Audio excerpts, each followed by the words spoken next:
Well, hello, Oliver. I'm so glad to see you tonight. Tonight, it's not late. It's just dark.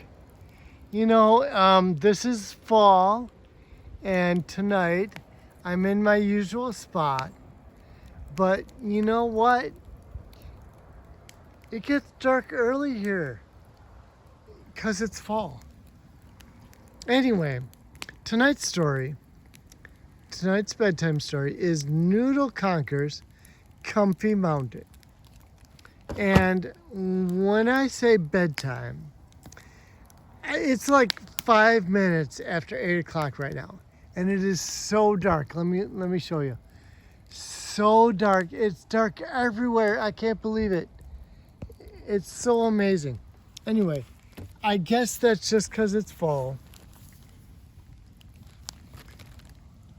But it's not like really late. It's just dark because it's the middle of October. Anyway, tonight's bedtime story is called Noodle Conquers Comfy Mountain. Noodle Conquered Comfy Mountain. And that's Noodle, and that is Comfy Mountain. And of course, as you can see, I have a campfire tonight, because you know what? I can. And it's Friday, and I can have a campfire. All right, here we go. All right, this is Noodle. He is sleeping in his comfy bed. Oh, look how peaceful he is. All right. Noodle, he's a pug. And maybe you don't know, but a pug is a kind of a dog, and that's the kind of a dog that Noodle is. Noodle is a pug having a no-bones day. A goofy, grumpy, grand old pug. It was important for him to take it easy sometimes. And that's why no-bones days were Noodle's favorite. See all the Z's? Zzz.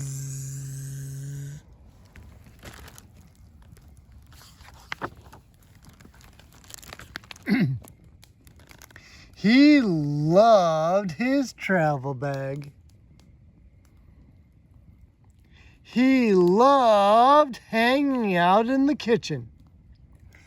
And he loved snoozing in his bed, which his human, Jonathan, always kept fluffed and perfect. Jonathan was always trying to make sure Noodle lived his best life.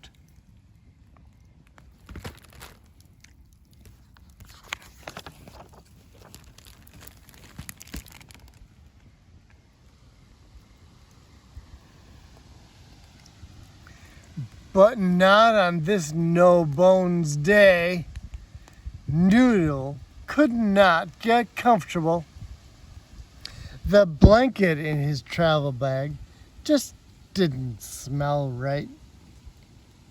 It had just been washed. Yuck! The kitchen didn't have enough snacks, not even a crumb. Because the ants got it. And he couldn't see Jonathan from the floor where his bed sat. Noodle liked to keep an eye on Jonathan at all times.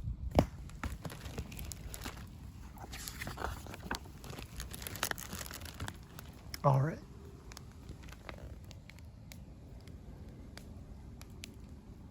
Noodle needed a better place to get comfy. Someplace with the right smells where he could see everything going on and keep a close eye out for any snacks left unattended. So Noodle went exploring. He wandered into the living room, and then he spotted it.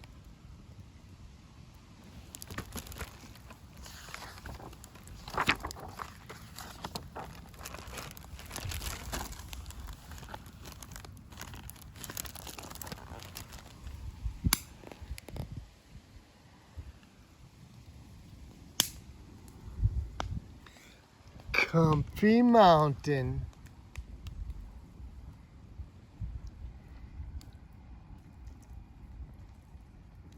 Noodle was sure it had the softest cushions. It had the best views. It had the smelliest smells. Noodle had always known Comfy Mountain was there, but it had never seemed within reach. Noodle decided today was the day he was going to give it a try.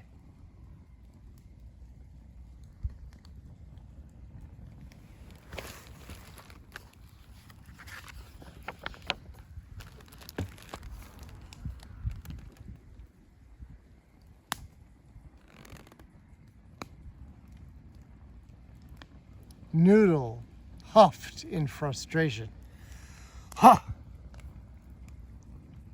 He had always been able to get into his bag or walk to the kitchen or hop in his bed by himself. Why couldn't he get to Comfy Mountain too? There had to be another way.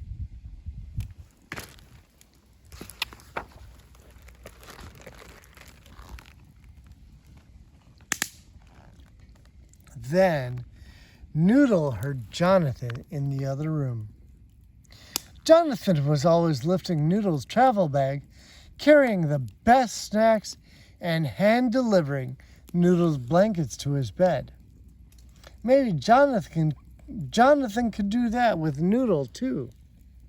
There's Noodle in the travel bag and the best snacks and carrying blankets, and that's Jonathan. Maybe Jonathan could help Noodle too.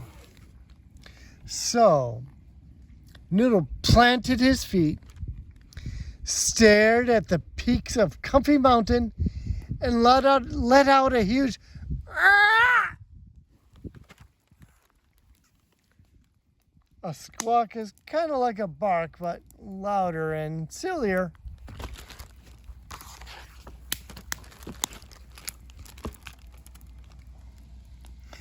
Jonathan heard Noodle's passionate call and quickly came to find him. "Ah!" "What's the matter?" Jonathan asked. "Do you want some snacks from the kitchen?" "Ah!" Of course Noodle did, but he gave another "Ah!" "Do you want some pets?" Again, Noodle did, but he gave another "Ah!"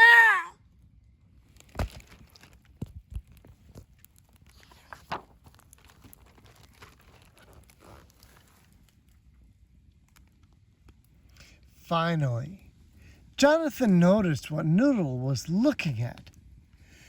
"Do you want to go up to the back of the couch?" This time, Noodle let out the biggest squawk of all.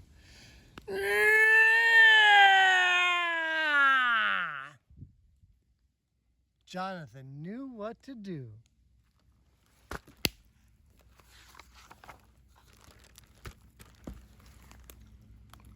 Aw, look how happy he is. Oops. Okay, there.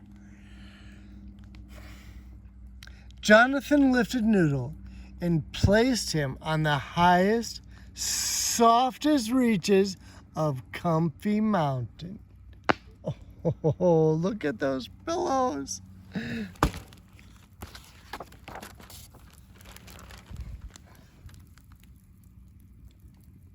It was better than Noodle could have imagined. The cushions were squishier, the smells were stronger, and he could see Jonathan wherever he went. Noodle lay down and took one of the best naps he ever had.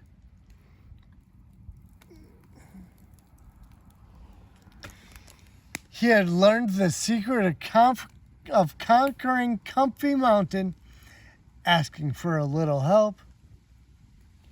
And there's Noodle's bed, and there's Noodle's other bed, and there's Noodle, all comfy and warm.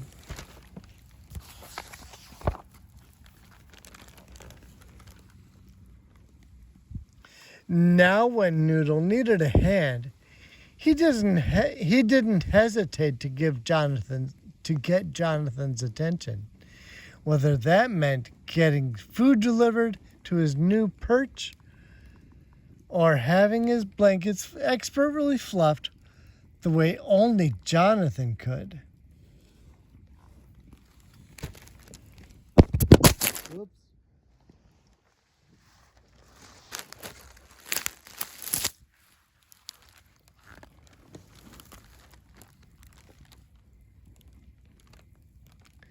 And Jonathan loved to help Noodle. Plus, now he had some extra company when he wanted to get comfy on the couch. After all, doing things by yourself is great, but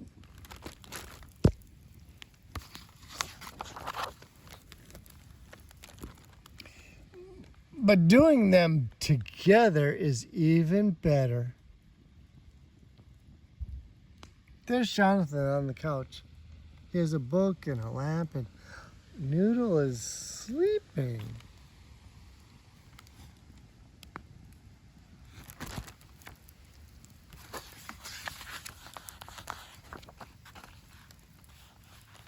Sleeping on Comfy Mountain. And that's it. That's the end of the story. So the book was written